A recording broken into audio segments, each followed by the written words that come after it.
job. Thank you. And how has it been so far? Have you been enjoying it? It's been a dream. It's been really interesting just to see and get to meet the group and begin to understand them and know them and develop relationships with them. They're a terrific group.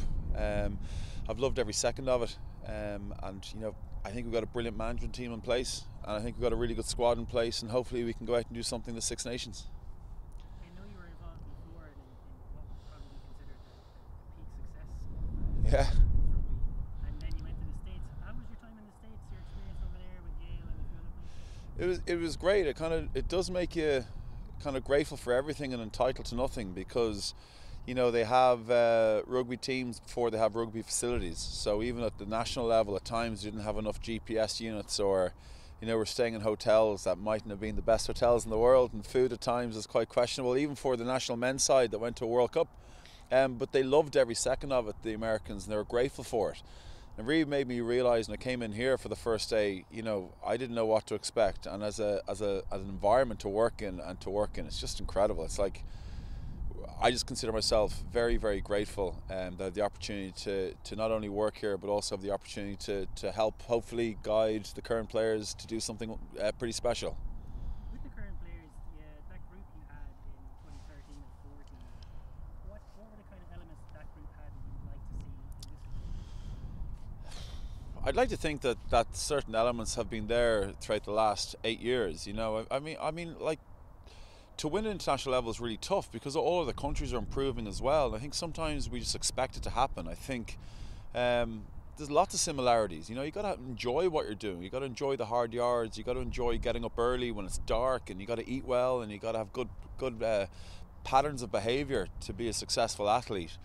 I think that group defined a legacy, and they've left an incredible legacy that we'll look back on, hopefully for forever, with like great memories. But it's this group's turn now to turn the page and to create their own chapter in Irish history, and just hope that's a good chapter that people enjoy reading, and there's fun and there's giggles and there's success. But whatever happens, as long as we stay true to ourselves and we trust in what we're doing, I think we'll always be proud of each other. In terms of the role that you have now, do you see it as just, I don't want to say just, No. coaching the national team, or do you see it as a wider remit, kind of looking at the national game? Oh yeah, being the national coach is a small part of it, because the effect that we can have on the rugby community, that's what will create chapter 2 and chapter 3. We already see Katie Fitzhenry and the under-18s coming into camp last week when we were here, and there's a good interaction there. We've seen the emergence of a national talent squad.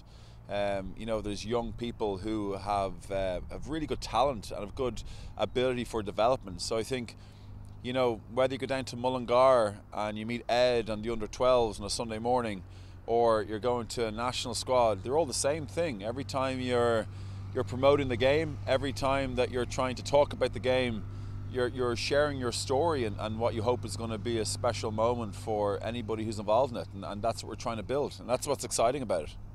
So the key improvements for you is that you need the blocks to build to the national team. Is that key?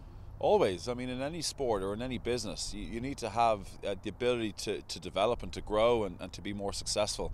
And I think in order for success to come, there needs to be a really strong foundation with strong pillars.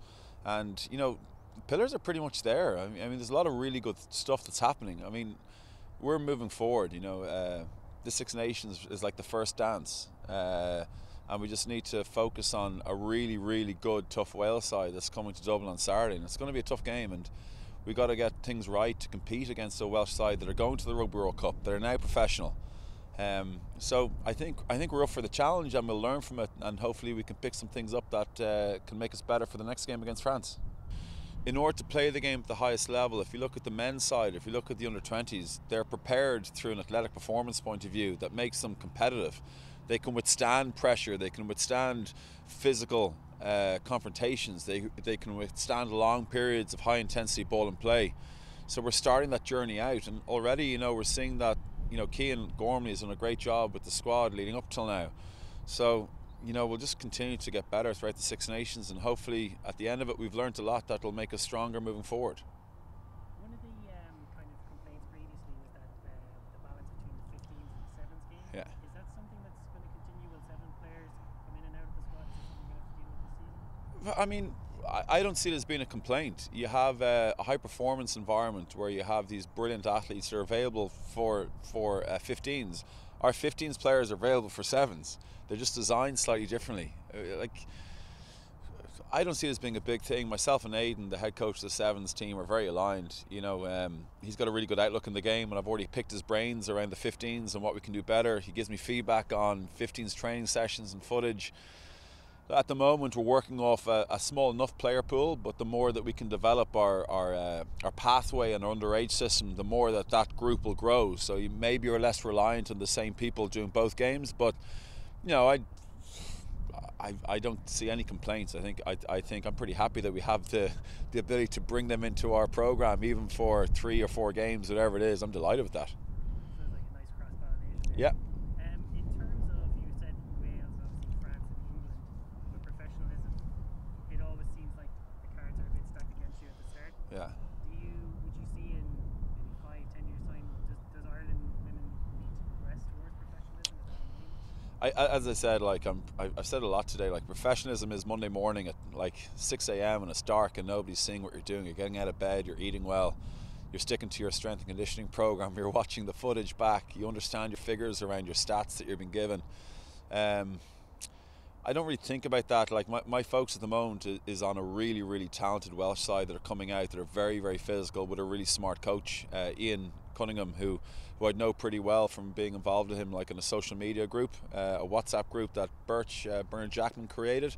It's very obvious that he's at the forefront of the game. He's the right man to lead Wales. They're preparing for a Rugby World Cup, and we're starting out trying to develop our pillars for long into the future. But just concentrating on what we're doing now and what we're going to do, particularly against Wales.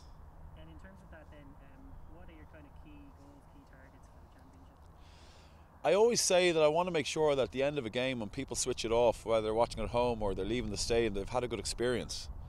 I want them to see that there's a group of players that care, and that they're really honoured and proud to represent Ireland. I mean, it's incredible to have the ability. It nearly gives you goosebumps.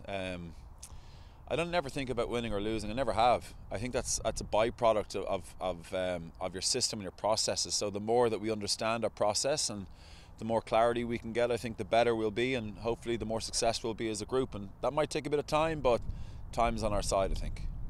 And just to talk about Nicola today, you selected her as your Ireland captain. Yeah. What have you seen in her that you decided to give her? Oh, I mean, like, I have a 3.5-year-old daughter. I wouldn't mind her turning into Nicola when she's older. You have to be a role model to be a captain. You have to have leadership qualities that it's not necessarily about what you say, it's about your actions, how you carry yourself. She's got great empathy.